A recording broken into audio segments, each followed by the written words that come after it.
Well, hello again, everyone. Welcome to this episode of Cotton Grower Magazine's Cotton Companion Podcast. I'm Jim Stedman, editor of Cotton Grower, along with my good friend and associate, Beck Barnes. Hello, Beck. Hey, Jim. Well, since our last visit, cotton meeting season is now officially off. It's in full swing. It kicked off with the annual Beltwide Cotton Conferences back in early January. And right now, a lot of other state and regional conferences are popping up just about every week. It seems like all the way up to planting season. So it's always a busy time. Beck, I know you're plugged into the situations down in the Mississippi Delta. Are you hearing anything at all from folks, or are everybody just kind of sitting back and waiting to see how things progress here over the next couple of weeks? Yeah, not hearing a whole lot in terms of planting intentions or any sort of trends or worries. Now, what I can tell you is that according to Facebook, everybody in the state has killed a nice deer this year, except for me. So little not sour at that at all. Let me tell you. No, I'm a little put out about that. But no, in terms of the off season, it kind of just feels like a prototypical Mississippi or Mid-South January, and I say that in the context of 2022 was such an outlier, crazy drought year in the Southwest, and was not a good time for a lot of our friends out there in the Southwest, in particular, in the West, with the drought situation. But in Mississippi, it was just kind of a normal year. We had late rains, too late in the season that kind of did some damage to the crop, but in general, a pretty typical growing season. So, in that regard, it's a pretty typical off season. I mean, folks are just kind of watching prices. There's going to be cotton down there I know you're going to get into our acreage survey would suggest, I think we're right when we say that Mississippi and Arkansas maybe have a little acreage bump for cotton in 2023, but I don't want to step on your toes. I know we're going to get into that later, but no, I would say it's pretty typical, quiet January down there in the Delta and the greater Mid-South. Well, that's fine. And please don't worry about stepping on my toes. It's like I mentioned, I just spent 3 days covering the Beltwide Cotton Conference in New Orleans a week or so ago. And trust me, our acreage projections, if it had feet, the toes were getting stepped on quite a bit from it. But that's to be expected, Anyway, the best thing about the meeting, of course, is it's always a great time to see and catch up with our consultant and university friends from all across the Cotton Belt, and to hear the latest updates on research and issues that impact multiple segments of the industry.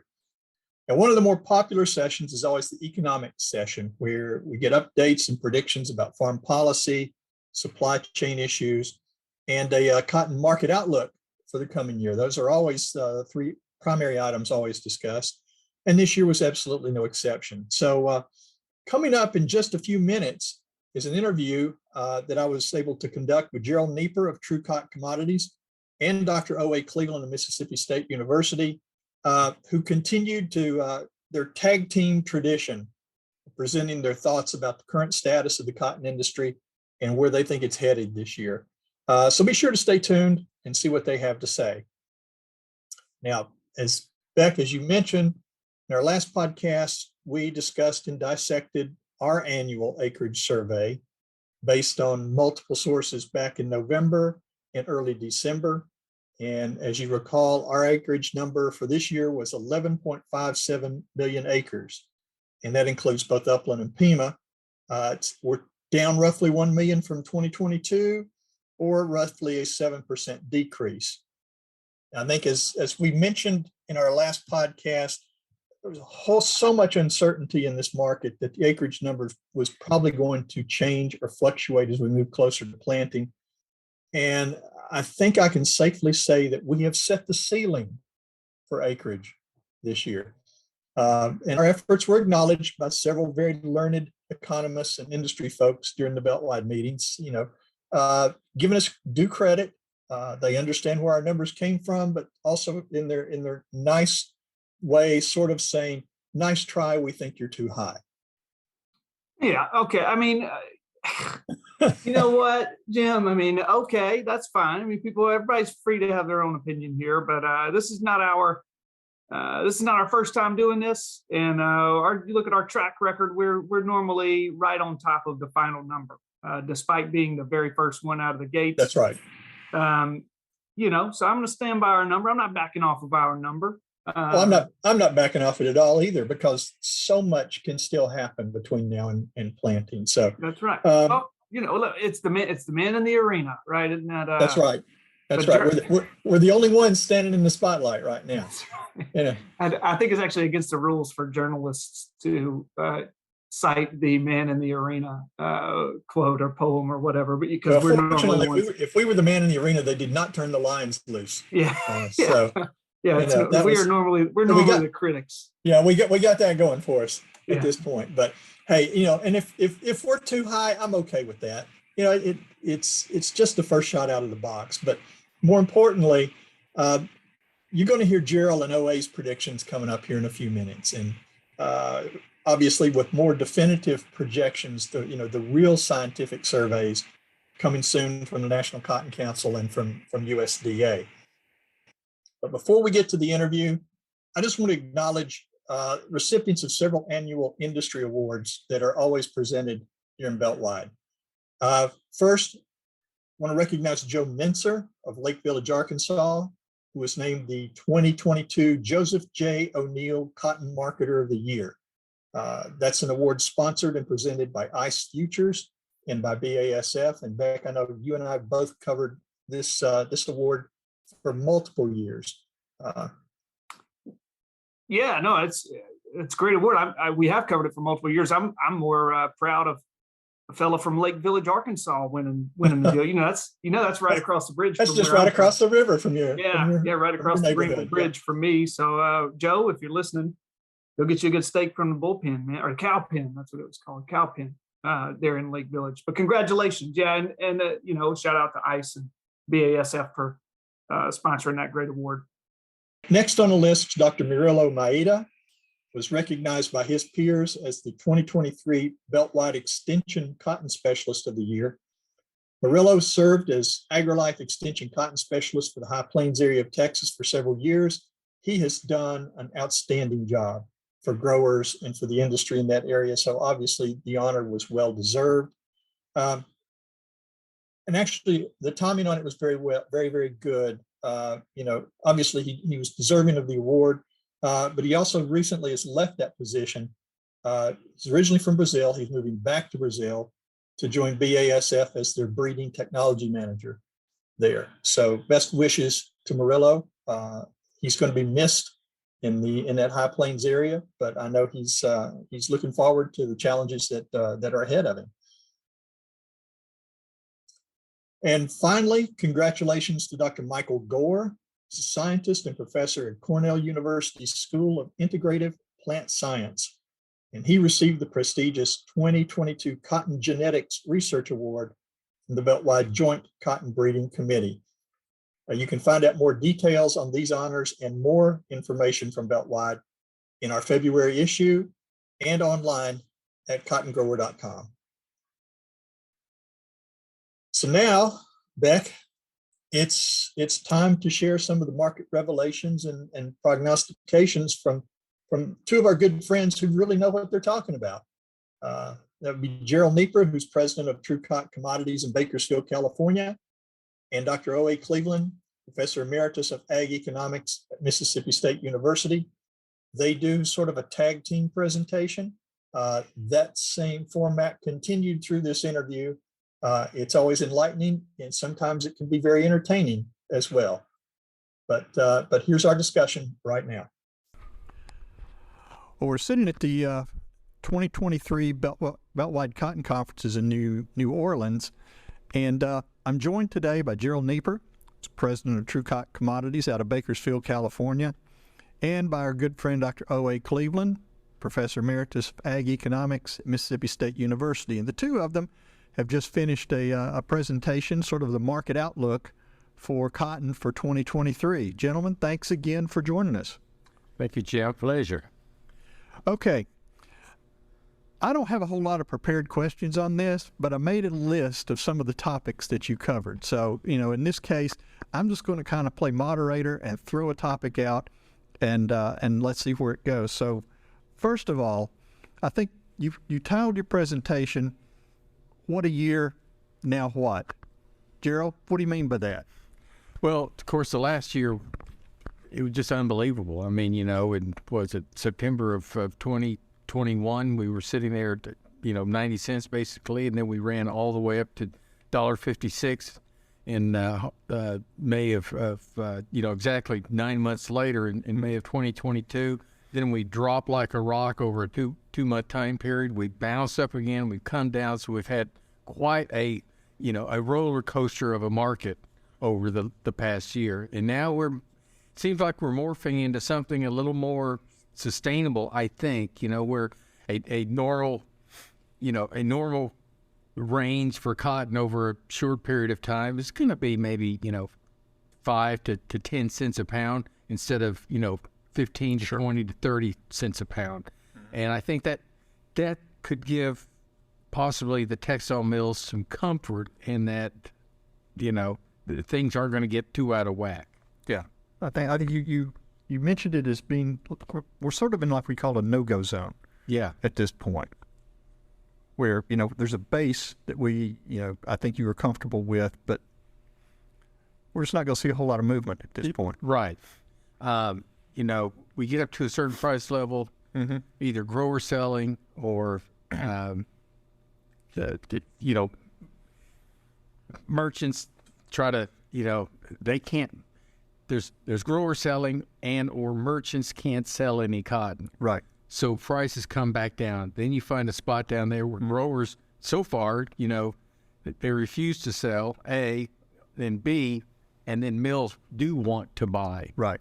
So that's kind of where it seems like that's what we're bouncing around in. 82, 78 to 82 cents on the low side, really 87 cents and higher on the upside. Sure. Now, you've mentioned before, we know cotton prices are going to rebound a little bit higher. Looking at the year, when do you think? I'll let you put your prognosticator's cap on here. When do you think growers can start reasonably looking at maybe getting close back up into the 90s a little bit? Excellent question, and I think there is some disagreement. I know, at least in my opinion, I'm a little bit more bearish than Jarrel is. I'm not looking for higher prices until we get to summer or into the 90-cent area anyway. Right. And I'm just not seeing that because I think from the general economic situation, the consumer spending, the concern about the recession and higher interest rates via the Fed, I think that's going to add to the current pessimistic attitude of consumers, and we're just not ready to go spend money. Now, consumers have been spending more than people might think, but all of it's borrowed. It's on credit. Consumer credit has just skyrocketed. So I'm just not looking for cotton to become bullish until summer, and I'm really not looking for it to be strongly bullish until after harvest in 2023. Okay. Now, you mentioned in the presentation there are a certain number of factors out there, both bullish and bearish, that are kind of impacting the market right now. Can you kind of give us a rundown on those as you see them? We can look at them, and Jarrel could have going off the top of my head. But first off, we have to look at it, in my opinion, increasing U.S. and global stocks. There are a few people that say U.S. stocks are not going to increase. And at 3.25, 3.5, 3.6 million bales, it is generally low. But certainly global stocks, I think, are increasing because world trade is decreasing. So as a consequence, there's more cotton out there. And this is not a strong demand market. And better prices come when we have demand, not from the supply side. The supply side has to give us an oomph to take prices marginally higher, waiting on demand. We also see that there is that mill inventories on the bearish side are still rather high with respect to mill inventory, and we've got to work that inventory down somewhat. Now, we're doing some of that because we have such strong discounted sales and sale promotions by your big box retail stores. We've got to get rid of a lot of that inventory And in turn, what that will do is that will tell the big box stores to contract for apparel and whatnot, and that'll begin to spur the yarn demand. And we're seeing a little of that, but not enough yet. That's still down the road. Jarrel, you add some? No, I think you made some fantastic points there, Roy. I'm a little bit concerned about acreage. I know that certainly the cotton grower estimate historically is very accurate. It's very good. This is such an unusual year. It's tough to pin that down, and the initial estimate around 11.6 million acres, it just does not fit with the cotton corn price ratio. That says plant more corn. The cotton soybean ratio says plant more soybeans. And as we look at the crop insurance, we see the cotton insurance price last year was $1.02, $1.03. Currently, we would estimate it at about 82 cents for the 2023 crop. 20 cents difference in round numbers. It got to lose cotton acreage on that basis. At the same time, we see the Mid-South had some fine yields. Certain areas of the Southeast had very good yields. Texas is the wild, it's the crapshoot. I think it'll stay that way. I just would want to take plantings down maybe a million acres. Okay. As we look at the past 50 years of the cotton price, or the price rate, cotton price ratio compared to other commodities, in 3 years that were very similar to this year, it said acreage would fall and did to around 9 million bales. So we thought that's what we would see this year. But we also do know that the grower rotation patterns have become terribly important. We're also learning that while some growers have transitioned out of cotton, those growers that really love cotton are still there. And if they really love cotton, they're going to stay there. And I talk to them every day. They're just not going to get rid of their cotton. Yeah. Well, I know when we put the survey together, and I think it was one of the things I led the article off with, that this would have been easier with a blindfold and a dartboard this year. Yeah. A monkey and a dartboard. Yeah. And a monkey probably wrote the article. But no, we always kind of look at it as we always our blind squirrel theory. Yeah. You know, every now and then a blind squirrel will still find an acorn on it, and we've been fortunate for the last couple of years. But this one was just tough, and once I put the number together, I'm going, it's going to be lower than this, but I can't tell you how much more. It's a survey, and you did the survey. That's what you were told. Yeah. Your percentage drop was compared to the June plantings.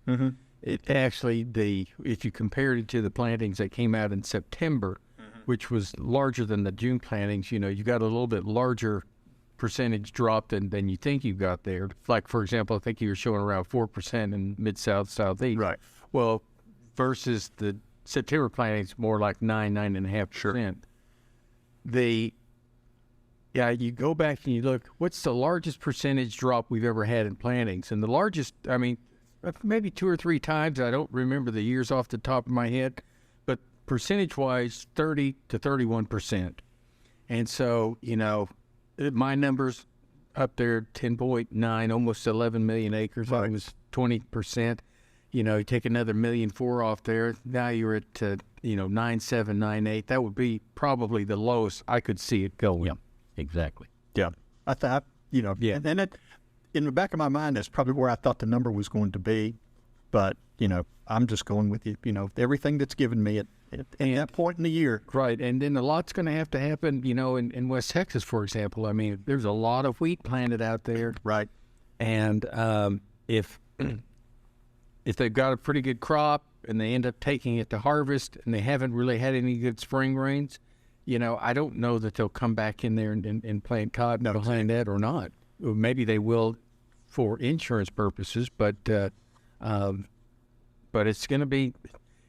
Texas is such a big part of whatever big drop you expect to see in terms of plantings. Now, Jarrel, I think whenever we talked to, last year and going into this year, we're looking particularly at California and that whole lower Southwest market is so water dependent on what's going to happen. And as we sit here right now, California is getting inundated with rains and floods, and the mountains, the Sierras are seeing some snowpack that they haven't seen the last couple of years. Once all this settles down and everything, and you kind of feel like, okay, we're going to see more water available for your state if it doesn't all roll back out to the Pacific, is that going to impact cotton acres at all? Or are you still looking at a, slightly depressed market? It could, because water was so tight this last year. Mm-hmm. There wasn't as many tomatoes grown for paste. Things are starting to pick up in that market again. Guys are being offered really good contracts for tomatoes, processing tomatoes. Sure. Really good contracts for garlic, I hear. I don't know much about the garlic. Some of these trees that were ripped out because they didn't have enough water, they may come back in with a row crop for a year or two. Sure. It's amazing. These almond prices have not picked back up. In fact, they're languishing near some really low levels right now. So some of these older orchards were yanked out last year because of the water situation. You could see at least a return to some row crops for a year or two because, if there's water, they don't want to just let that ground sit idle.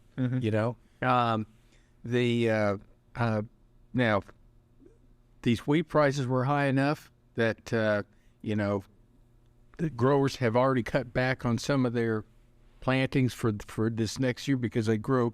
Well, I'm thinking of triticale and winter wheat. They're certainly going to take that to harvest, and maybe they come back into the cotton crop, but probably not. They'd probably follow that with the corn silage. So there's, if we get good water and we get an allocation early enough, maybe we won't see as severe cuts as we normally see. But growing costs are so high out there. The upland that's grown in the Central Valley of California, virtually every acre of that is on a seed contract. And if these breeders or the seed guys don't come out with a big enough number to convince them, they won't plant the upland cotton. Yeah. Maybe they'll increase their pigment plantings, but they won't plant upland without a good seed contract. Yeah.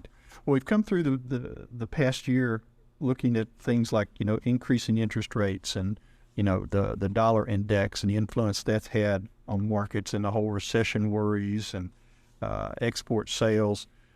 Where do we kind of stand from a world perspective right now?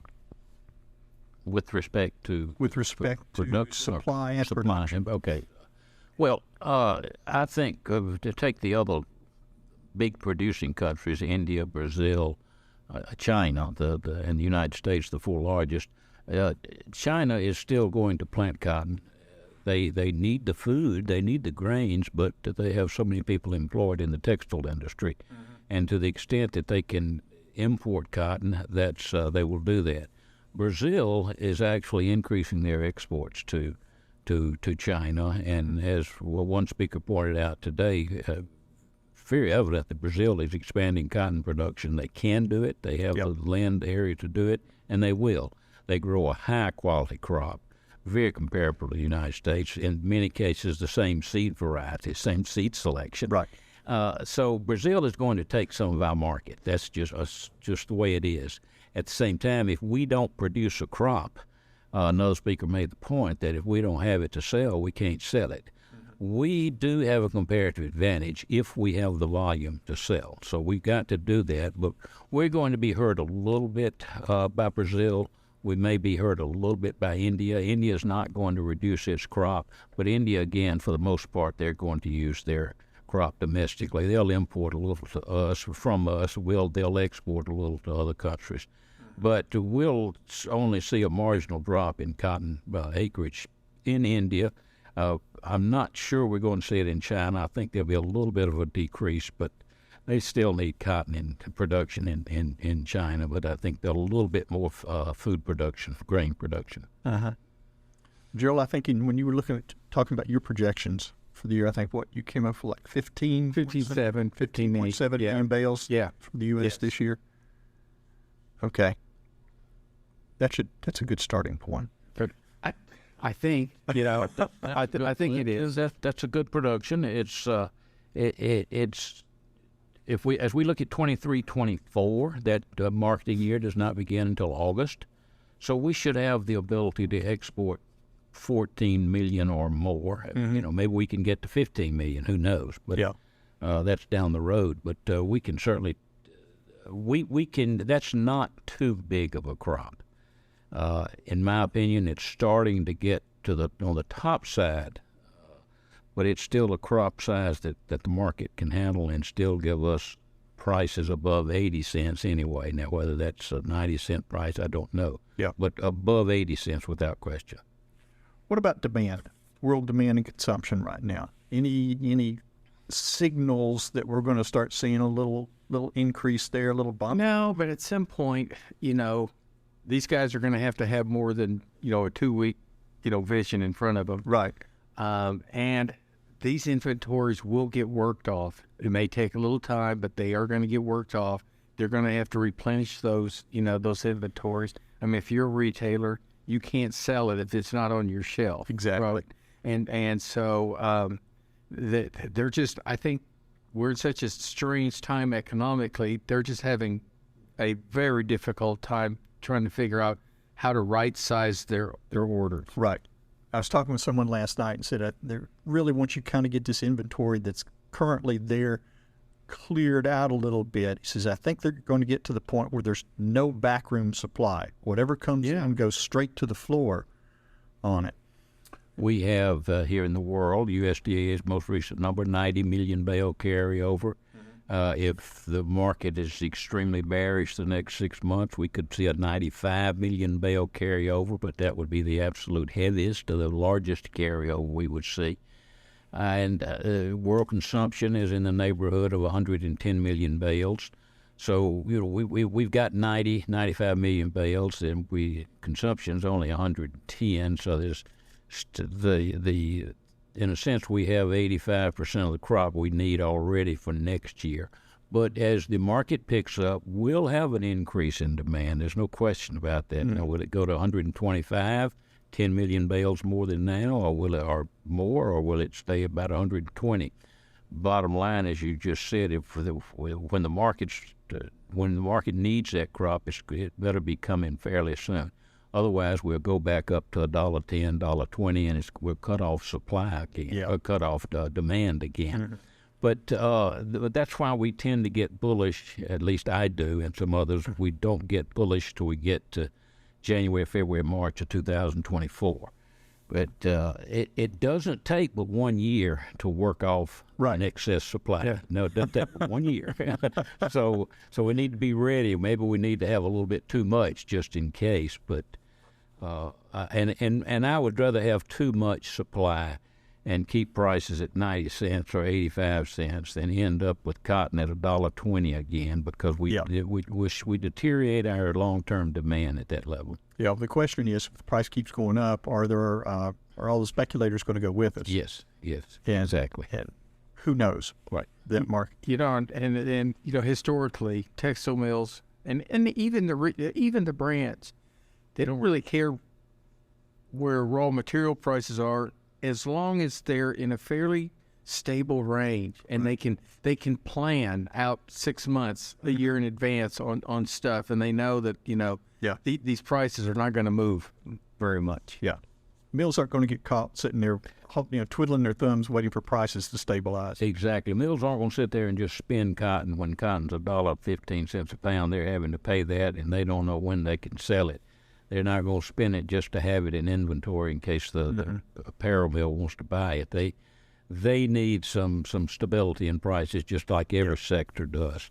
And that allows for demand continue to grow at a smooth rate. It allows for the market to go higher and without hurting demand. Mm-hmm. Well, one last question. Back in December, we ended up the year with the supply-demand report. Looked like that we adjusted some numbers in terms of production and consumption things.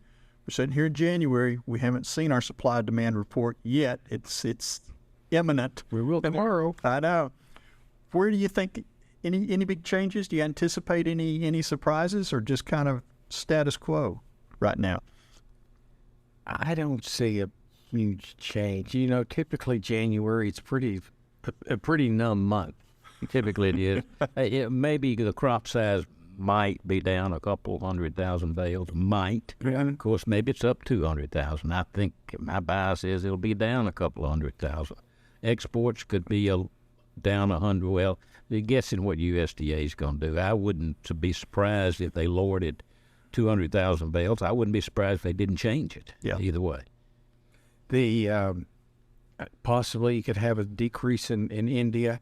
I know that they keep trying to talk the fact that the arrivals at the ginneries from growers are behind last year. Oh, that's because growers are hanging on to the cotton because they think prices will go higher. Well, I don't know how many of those, those Indian farmers over there can sit there and hold on to their cotton for 6 months, Right. until they got to feed their family. So I think that crop is smaller than what is intimated over there. Pakistan. Of course, we don't know what they want. Pakistan is probably low enough. It may come down a little bit more, but that's it. Like I always says, the United States might squeak down another 100,000 or so, but between 14 and their current estimate of 14.2, it's pretty good. So it's just hard to see anything unless they take a big swipe at consumption. Yeah, That would be the only thing. and it wouldn't be U.S. consumption. That could be a little bite again, not but immaterial. World consumption could come down. Not that I'm necessarily expecting it. It would not. I would not think it would be a big surprise to see it come down, even 1 million bales. I don't think it'd be a big surprise. Yeah. Okay. Well, I think the one thing we can all agree on is we don't know what's going to happen this year. That we look at all the historical measures and things that happened a decade ago or everything, and in all the indicators, I'm not sure really apply But Jim, precisely this year. we just told you what was going to happen.